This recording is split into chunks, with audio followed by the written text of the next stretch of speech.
باتوں کا انجام نکالنا۔ اور تعویل احادیث میں نے آپ کو اسی صورت میں بتایا ہے کہ خوابوں کی تعبیر نکالنے کے علم کو تعویل حدیث کہتے ہیں۔ لیکن یہاں پہ تعویل احادیث صرف اس پہ یعنی ہمیں اس پہ لمٹ نہیں کر دینی چاہیے۔ گو کے صورت میں آگے چل کے یہ پتہ چلتا ہے کہ حضرت یوسف علیہ السلام کو خوابوں کی تعبیر نکالنی بہت اچھی آتی تھی، لیکن آپ کے پاس ایک رشد تھا، ایک سمجھ تھی، ایک حکمت تھی، جس کو تعویل احادیث کہا جا سکتا ہے، یعنی بات کی تہ میں پہنچنا۔ واللہ غالب، اور اللہ غالب ہے، علی امرہ، اپنے امر پر، ولیکن اکثر الناس، اور لیکن اکثر انسان، لا یعلمون، وہ علم نہیں رکھتے۔ یعنی جو بھی انسان کے ساتھ ہوتا ہے، اچھا ہو، اوپر سے وہ ہمیں اچھا نظر آئے یا برا نظر آئے، یا انسان جو بھی کر رہا ہو، وہ اپنے علم کی کمی کی وجہ سے اس کو ایک منفی روشنی میں دیکھتا ہے، ورنہ اللہ اپنے امر پر غالب ہے۔ اللہ کی سنت نہیں بدلتی، اللہ کے پاس ہر چیز کی ایک تدبیر ہے اور ہر چیز کی ایک ترکیب ہے، اور اس نے نہیں بدلنا۔ لیکن انسان کے علم کے احاطے میں ضروری نہیں ہے کہ یہ سب باتیں آ جائیں۔ وَلَمَّا بَلَغَ أَشُدَّهُ، اور جب وہ اپنی شدت میں پہنچا، اور اشدہ کا لفظ قرآن میں اور جگہ پہ بھی بلوغت کے لیے، جوانی کے لیے استعمال ہوا ہے، یعنی کہ 13-14 سال کی عمر میں تو بالغ ہو گئے، اور اس کے بعد 17-18، اور وہاں سے 22-23 سال کی عمر تک، یہ وہ عمر ہے جس کو اشدہ کہتے ہیں، جس میں انسان کے جذبات، اس کی فزیکل ڈیولپمنٹ، اس کی سوچیں، اس کا غصہ، اس کی شہوات، ہر ایک چیز ایک شدت پر ہوتی ہے۔ تو یہ نوجوان جب اپنی شدت میں پہنچا، جب اپنی قوت میں پہنچا، آتیناہو، ہم نے اس کو عطا کیا، حکمن، حکمت، و علمن، اور علم۔ یہ وہ اخص الخاص علم ہے، یہ وہ اخص الخاص ہدایت ہے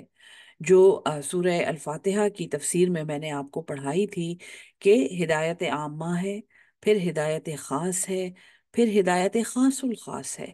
خاص الخاص وہ ہدایت ہے جو ہم قرآن پڑھ رہے ہیں اور ہم اسے سمجھ رہے ہیں، اور ہم اسے سمجھنے کی کوشش کر رہے ہیں کہ وہ علم جو وحی کے ذریعے اللہ تعالیٰ نے صرف اپنے پیغمبروں کو سکھایا ہے، وہ علم اگر ہم اور آپ جیسے انسان جو پیغمبر نہیں ہیں، جو بہت شروع کے طالب علم ہیں،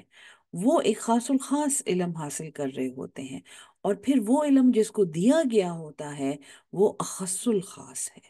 یعنی کہ بہت سے خاص میں سے چنا ہوا، مخصوص کیا ہوا۔ یہ وہ اخص الخاص علم ہے جو یہاں پہ اللہ تعالیٰ فرماتا ہے کہ ہم نے اسے آتیناہو، ہم نے اسے عطا کیا، حکم و علم، حکمت اور علم، وَكَذَلِكَ، اور اسی طرح، نجزی المحسنین، ہم جزا دیتے ہیں نیکوکاروں کو، احسان کرنے والوں کو۔ اب محسنین کی لائن میں حضرت یوسف لگ گئے ہیں، گو کہ وہ اللہ کے چنے ہوئے ہیں، وہ مصطفین ہیں، لیکن ہمیں ابھی یہاں پہ نہیں معلوم کہ کون سے محسنین۔ آگے ہمیں صورت میں معلوم ہوگا کہ یہ وہ پیغمبر ہے جس نے ان بھائیوں کو معاف کیا، جن بھائیوں نے اس کو اندھے کنویں میں ڈال کر اور باپ سے جھوٹ بولا تھا، اور جن بھائیوں نے اس کے ساتھ اتنی زیادتی کی تھی۔ تو یقیناً اللہ کے چنے ہوئے اور مصطفین میں سے ہونے کے وصف سے حضرت یوسف علیہ السلام یقیناً محسنین میں شامل ہیں۔ وراودتہ، اور یہ تے جو ہے یہ مؤنث کے لیے ہے، ہو اس کے لیے، حضرت یوسف علیہ السلام کے لیے، وا، اور بیچ میں جو لفظ ہے را و دا، یہ ہے کسی کو پھسلانا، کسی کو مائل کرنا، اور انگلش میں اگر ہم اسے ٹرانسلیٹ کریں تو وہ ہے سیڈیوس کرنا، سیڈکشن۔ اس کا مطلب سیکشول کونوٹیشنز میں آتا ہے کہ ایک عورت ایک مرد کو اپنی طرف مائل کرنے کی کوشش کر رہی ہے، ایک عورت اپنے حسن سے اور اپنے کسی ادا سے اور اپنے کسی طریقے سے مرد کو سیڈیوس کر رہی ہے، یہ وہ لفظ ہے۔ اس کو پھسلایا، التی، اس عورت نے، جو ہوا فی بیتہا، جو جس کے گھر میں یہ تھے، ہوا فی بیتہا،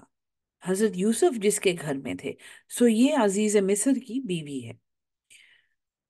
اسرائیلی روایات میں یہ ہے کہ یہ وہ اوریجنل عزیز مصر نہیں ہے جو حضرت یوسف کو لائے تھے اور یہ ان کے بیٹے ہیں اور یہ ان کے گھر والے ہیں، لیکن قرآن کی روح سے یہ عزیز مصر کی بیوی ہے، اور یہ وہی عورت ہے جس کی کفالت میں انہوں نے اس بچے کو دیا تھا،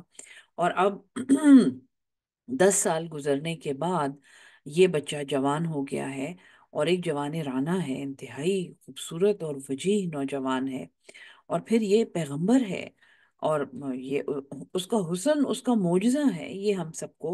روایات سے معلوم ہے۔ سو یہ بچہ، اس پہ وہ اپنا دل ہار بیٹھی،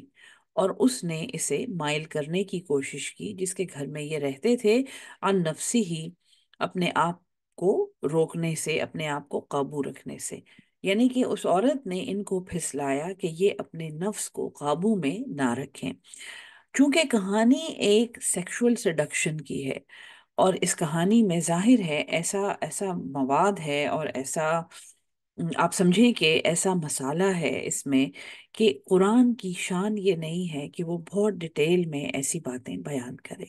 قرآن بہت مختصر الفاظ میں مدعا بیان کر دیتا ہے، لیکن ان ڈیٹیلز میں نہیں جاتا، اور آپ کو ابھی آگے پتہ چل جائے گا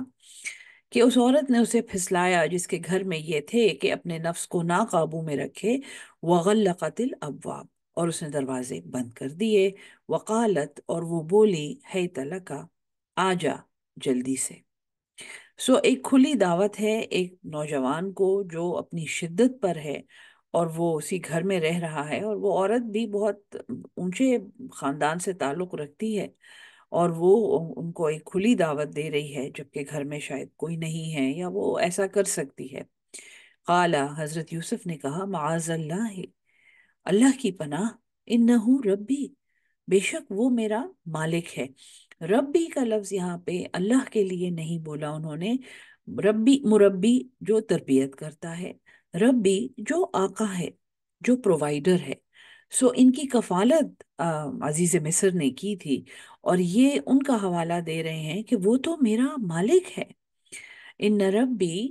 احسن مسوا، جس نے مجھے بہت اچھا ٹھکانہ دیا، انہو بے شک، لا یفلح الظالمون، فلاح نہیں پاتے ظالم۔ اب یہ پیغمبر جس کو اللہ نے علم دیا ہے، جس کو اللہ نے حکمت سکھائی ہے،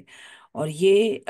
اس عورت کو جواب دے رہے ہیں اس کی دعوت کا، اس کی ایک شہوت انگیز اور ایک انپروپریٹ سیڈکشن والی دعوت کا یہ جواب دے رہے ہیں کہ میں اللہ کی پناہ مانگتا ہوں، تو یہ معاہد ہیں، ظاہر ہے۔ انہو ربی، تیرا شوہر بے شک وہ میرا مالک ہے، احسن مسوا، اور اس کا احسان یاد کر رہے ہیں کہ اس نے مجھے بہت اچھا ٹھکانہ دیا۔ یہ پہلی دلیل ہے ان کے محسنین میں سے ہونے پر، کہ یہ اپنے اوپر احسان کرنے والے کو کبھی بھلاتے نہیں ہیں۔ یہ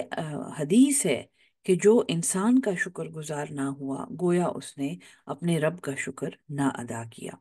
سو ایسے لوگ آپ نے دیکھے ہوں گے جو بڑے تھوڑے دلے ہوتے ہیں، اور جب ان کے ساتھ کوئی اچھا کرتا ہے تو اسے فار گرانٹیڈ لیتے ہیں، وہ اس کو اپنا حق سمجھتے ہیں۔ انگلش میں اس کے لیے بہت زیادہ الفاظ ہیں، بدقسمتی سے چونکہ ہم سائیکالوجی یا ہم اور علوم ہم انگلش میں پڑھ رہے ہوتے ہیں، سو ایسے لوگوں کو انٹائٹلڈ کہا جاتا ہے، جو یہ سمجھتے ہیں کہ لوگ جو ان کے ساتھ اچھا کر رہے ہیں وہ ان کا حق ہے، اور اس کا بدلہ دینا یا لوگوں کو واپس اس طرح اچھا ٹریٹ کرنے کی انہیں کوئی ضرورت نہیں ہے، کیونکہ وہ بہت خاص ہیں۔ اور اس کو نارسسزم کہا جاتا ہے، جو اپنی شخصیت میں اپنے آپ کو اتنا مکمل سمجھتے ہوں کہ انہیں کسی کی ضرورت ہی نہیں ہے، اور اگر انہیں کسی کی ضرورت ہے بھی، ان کے ساتھ کوئی اچھا کرے بھی، تو وہ اسے اپنا حق سمجھتے ہیں، وہ اسے احسان نہیں سمجھتے۔ احسان فراموشی ایک بہت ہی قبیح اور بہت بڑی کردار کی کمزوری ہے، جس سے خاص طور پہ مومن کو ہمیشہ بچنا چاہیے، کیونکہ اللہ تعالیٰ اپنے لیے شاکر کا لفظ استعمال کرتا ہے۔ اللہ کو کسی کا شکر گزار، وہ مشکور نہیں ہے، اس کو کسی کا شکر گزار ہونے کی ضرورت نہیں ہے، لیکن شاکر کا مطلب ہے قدردان۔ سو اللہ قدر کرتا ہے، اللہ اچھے کام کی، اچھے ایکشن کی قدر کرتا ہے، اسی لیے وہ اپنے آپ کے لیے شاکر علیم، شاکر کا لفظ استعمال کرتا ہے۔ سو اس بی بی نے یہ کہا کہ جو بھی اس نے دعوت دی حضرت یوسف کو، اور اس کے جواب میں آپ نے یہ فرمایا کہ میں اللہ کی پناہ چاہتا ہوں، بے شک وہ میرا مالک ہے، تیرا شوہر میرا مالک ہے۔ سو اس کو وہ یاد دلا رہے ہیں کہ تم ایک آدمی کی بیوی ہو، اور پھر اس نے مجھے بہت اچھا ٹھکانہ دیا ہے، یعنی اس نے میرے اوپر بہت بڑا احسان کیا ہے۔ انہو بے شک وہ، لا یفلح الظالمون فلاح نہیں پاتے ظالم جو احسان فراموش ہوں۔ وَلَقَدْ ہمت بھی، اور تحقیق ارادہ کیا تھا اس کا، ہمت ارادہ باندھا تھا، بھی اس کا، وہم بہا، اور وہ بھی ارادہ کرتے اس کا، یعنی حضرت یوسف علیہ السلام جس عمر میں تھے اور جس سچویشن میں وہ اس وقت تھے، تو وہ بھی ارادہ کرتے اس کا، لولا اگر نہیں ہوتی، الرعا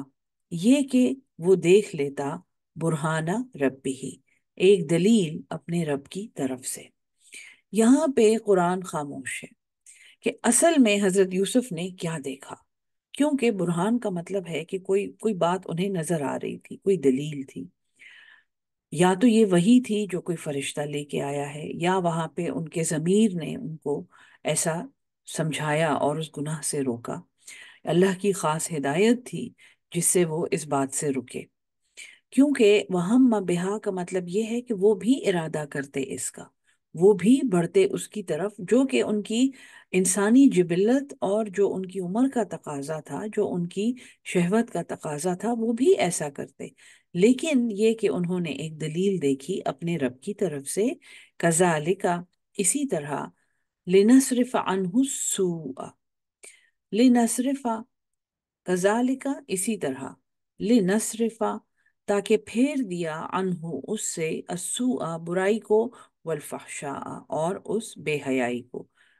دوبارہ سے کئی دفعہ میں نے آپ کو بتایا ہے، قرآن میں فحش کا ذکر عام گناہوں سے الگ ہوتا ہے۔ سو ایک تو اس عورت نے جس چیز کی ان کو دعوت دی تھی وہ انتہا درجے کی فحاشی تھی، وہ زنا کا عمل تھا، لیکن برائی یہ تھی کہ اس میں احسان فراموشی اور بے وفائی اور مالک کو نقصان پہنچانا، اور انسان کے اچھے کام کی بے قدری اور احسان فراموشی۔ سو وہ ساری برائیاں ہم نے اس سے پھیر دیں، اور ہاں وہ بے حیائی جس کی وہ عورت اسے دعوت دے رہی تھی، انہو بے شک وہ، من عبادنا المخلصین وہ ہمارے ایک بندے تھے جو مخلص تھے، جو خالص تھے ہمارے لیے، جو خلوص رکھتے تھے۔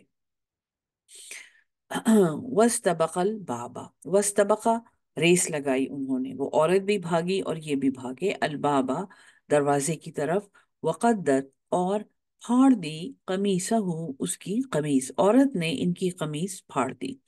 من دبرن پیچھے سے، وَأَلْفَيَا اور دونوں کو ملا، سیدہا اس عورت کا شوہر، سید سردار کو کہتے ہیں، سیدہا اس کا سردار یعنی اس عورت کا شوہر، لدل باب دروازے کے پاس۔ اب یہ دونوں اس سچویشن میں حضرت یوسف کمرے سے باہر نکلنے کی کوشش کر رہے ہیں، سو وہ دروازے کی طرف بھاگے اور بی بی ان کے پیچھے بھاگی اور ان کو روکنے کی کوشش کی، ان کی قمیص کو پکڑ کے جو پیچھے سے پھٹ گئی۔ جب یہ دروازے کے پاس پہنچے تو دونوں کو وہاں پہ عورت کا شوہر ملا۔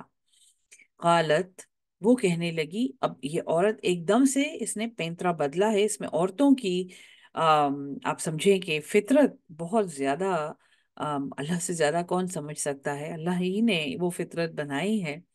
سو یہ عورت اب کہہ رہی ہے، قالت ما جزاء کیا سزا ہوگی، من اراد بأہلکا جس نے ارادہ کیا، بأہلکا تیرے گھر والوں سے، تیری بیوی سے، سوءن برائی کا۔ اس نے ایک دم سے پینترا بدلا اور اٹیکر کی پوزیشن سے اس نے اپنے آپ کو وکٹم بنا لیا، ظالم کی پوزیشن سے یہ ایک دم سے مظلوم پہ سوئچ ہو گئی، اور اس نے کہا کہ یوسف نے ایک برائی کا ارادہ کیا ہے، اور اس کی کیا سزا ہونی چاہیے، الا مگر، ان یسجنا کہ اسے قید کر دیا جائے، او عذاب علیم یا ایک دردناک عذاب دیا جائے۔ قالا، حضرت یوسف نے کہا، ہیا راوتنی عن نفسی، اس نے مجھے پھسلایا تھا میرے نفس کی حفاظت سے، اس عورت نے مجھے پھسلایا، اس نے مجھے سیڈیوس کیا، اس نے مجھے مائل کیا کہ میں اپنے نفس کی حفاظت نہ کروں۔ وشہدہ، اور گواہی دی، شاہد من اہلہا، ایک گواہ نے اس کے لوگوں میں سے۔ اب وہاں پہ چونکہ اب یہ باہر نکل آئے ہیں کمرے سے، اور وہاں پہ اور لوگ بھی کھڑے ہوں گے، جہاں پہ بی بی نے یہ کہا کہ اس کی کیا سزا ہونی چاہیے جس نے تیرے گھر والوں کے ساتھ ایک گناہ کا ارادہ کیا۔ اور حضرت یوسف نے وہاں پہ اپنی بے گناہی کے لیے بات کی کہ اس عورت نے مجھے مائل کرنے کی کوشش کی تھی۔ اور وہاں پر ایک گواہ نے کہا، ان کا نہ قمیصہ، اگر ہے اس کی قمیض، قد من قبل، پھٹی ہوئی آگے سے، فصدقت، تو وہ سچی ہے۔ اگر قمیض آگے سے پھٹی ہوئی ہے، اگر ایسی پوزیشن میں ہے حملہ کرنے والا یا اٹیک کرنے والا کہ جس پہ حملہ ہو رہا ہے وہ اس کے ساتھ ایک کشمکش میں اور اس سے اپنے آپ کو چھڑانے کی کوشش کر رہا ہے، تو اس کی قمیض سامنے سے پھٹی ہوئی ہوگی۔ فصدقت وہو من الکاذبین، تو یہ عورت سچ بول رہی ہے اور حضرت یوسف جھوٹے ہیں۔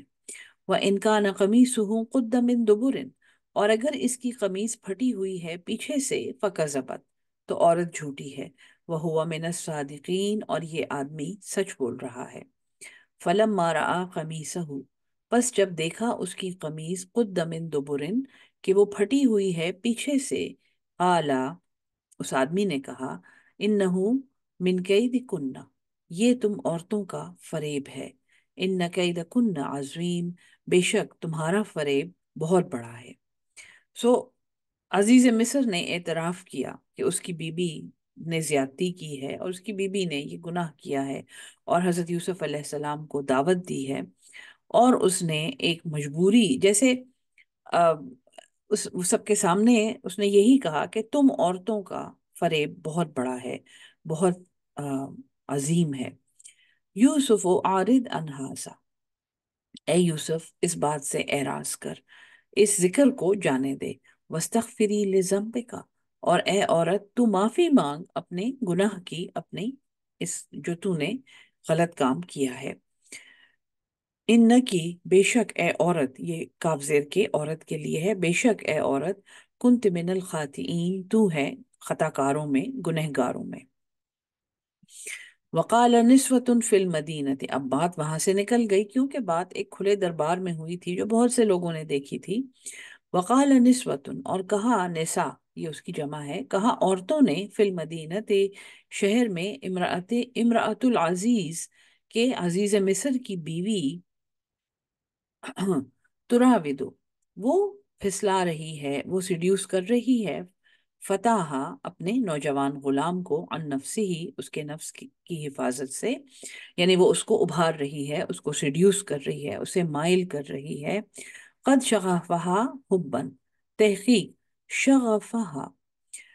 مضبوط ہو گئی ہے، جڑ پکڑ گئی ہے، حبن اس کی محبت، یعنی ہر قسم کی باتیں وہاں پہ ہونے لگیں کہ عزیز مصر کی بیوی کو اپنے غلام سے محبت ہو گئی ہے، وہ اس کو پھسلا رہی ہے، وہ اس کو مائل کر رہی ہے، وہ اس کے پیچھے پڑ گئی ہے۔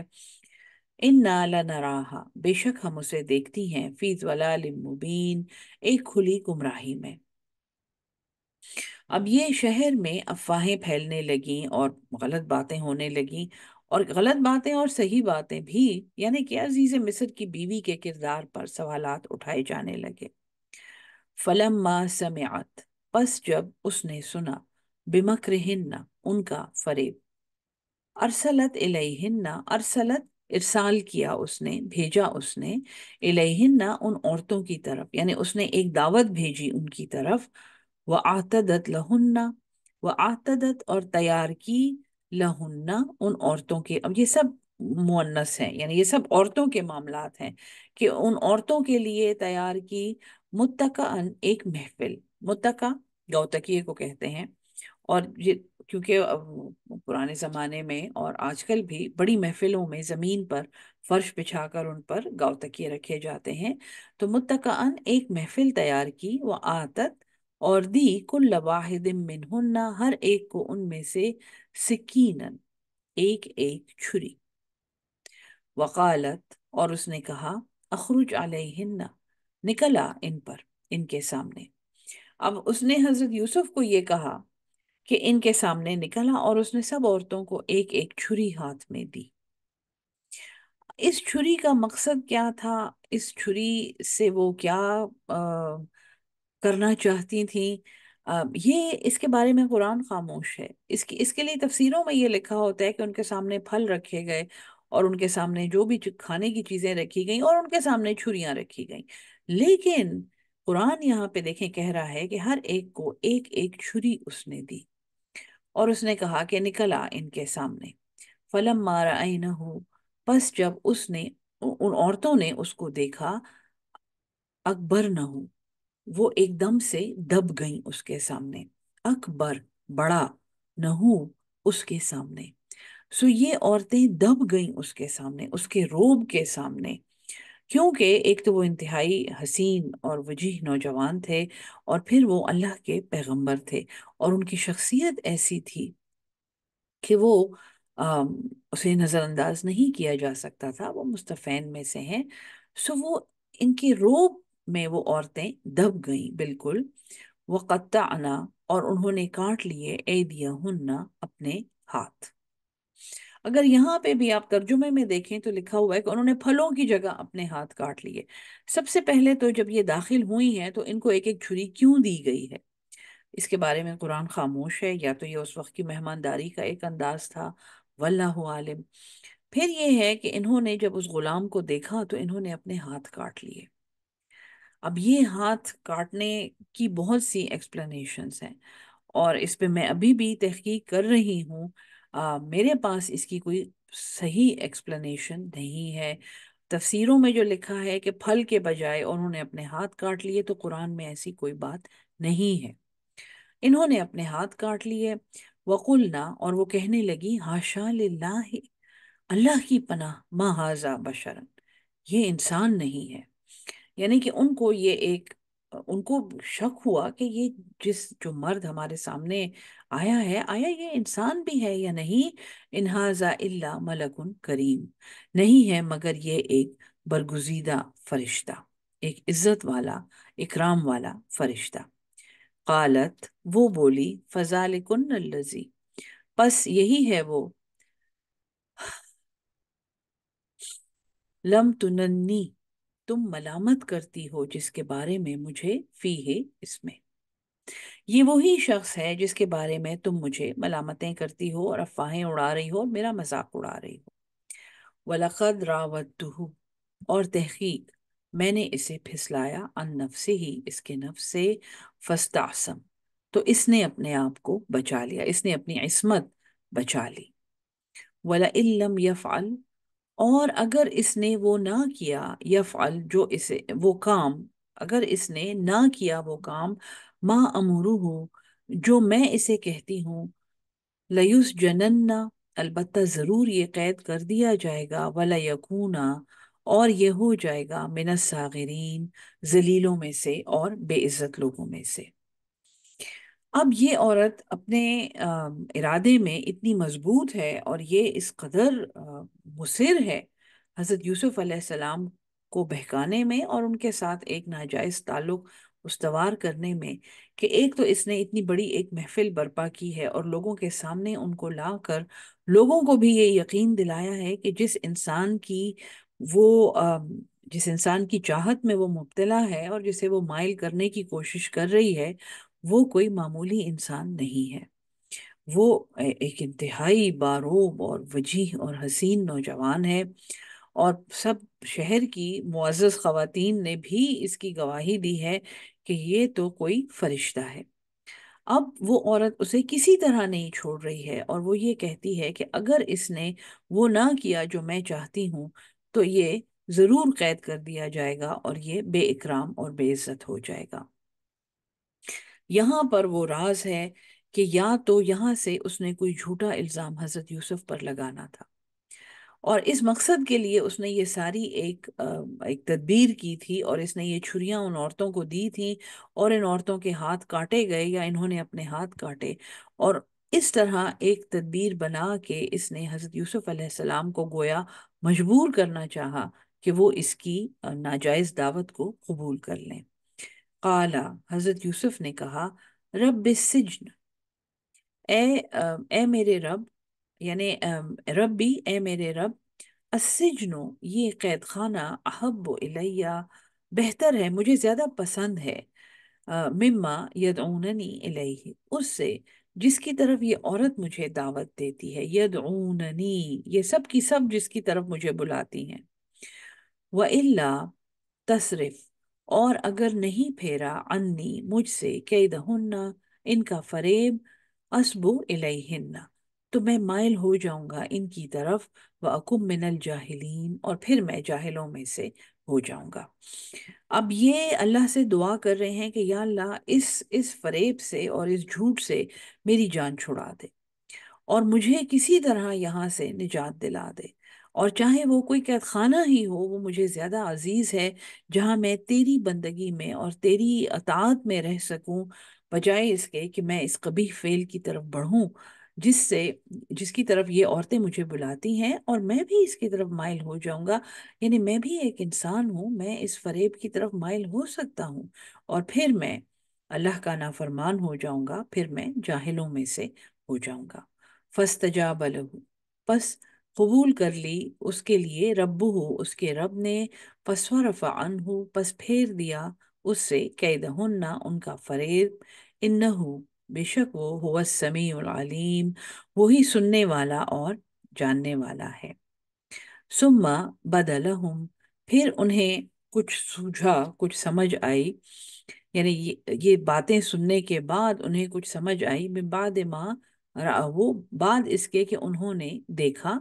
الآیاتی، چند نشانیاں، لیسجننہ، البتہ ضرور اسے قید میں ڈالیں گے، حتی حین، ایک مدت تک۔ یہاں پہ اب حضرت یوسف کی زندگی کا ایک نیا دور شروع ہو رہا ہے۔ ان عورتوں نے اور عزیز مصر کی بیوی نے حضرت یوسف کے سامنے یہ چوائس رکھی کہ یا تو ہماری بات مان لو، اور یا پھر باقی زندگی قید خانے میں گزارنے کے لیے تیار ہو جاؤ، اور حضرت یوسف علیہ السلام نے قید خانے میں جانا پسند کیا۔ اب یہاں پہ ہے کہ ان کچھ نشانیاں دیکھ لینے کے بعد انہیں یہ سوچا کہ اسے ضرور قید میں ڈال دیں۔ کچھ نشانیاں دیکھنے کے بعد، کون سی نشانیاں دیکھنے کے بعد، اس کے بارے میں قرآن خاموش ہے۔ اس کے بارے میں تحقیق کی جا سکتی ہے، تورات دیکھی جا سکتی ہے، بائبل دیکھی جا سکتی ہے، لیکن یہاں پہ یہ بات کلیئر نہیں ہے کہ وہ کون سی نشانیاں تھیں جن کو دیکھنے کے بعد انہیں یہ سمجھ آئی کہ اسے ضرور قید میں ڈالنا چاہیے اور اسے نہیں چھوڑنا چاہیے، اور حضرت یوسف کو قید خانے میں ڈال دیا گیا۔ یہ آیت نمبر 35 ہے۔ یہاں پر آج کا ابھی کا سبق روکتے ہیں انشاءاللہ۔ اللہ تعالی ہم سب کو قرآن سمجھ کے اس پہ عمل کرنے والا اور اس کو آگے پہنچانے والا اہل القرآن بنا دے۔ آمین ثم آمین۔ السلام علیکم ورحمۃ اللہ وبرکاتہ۔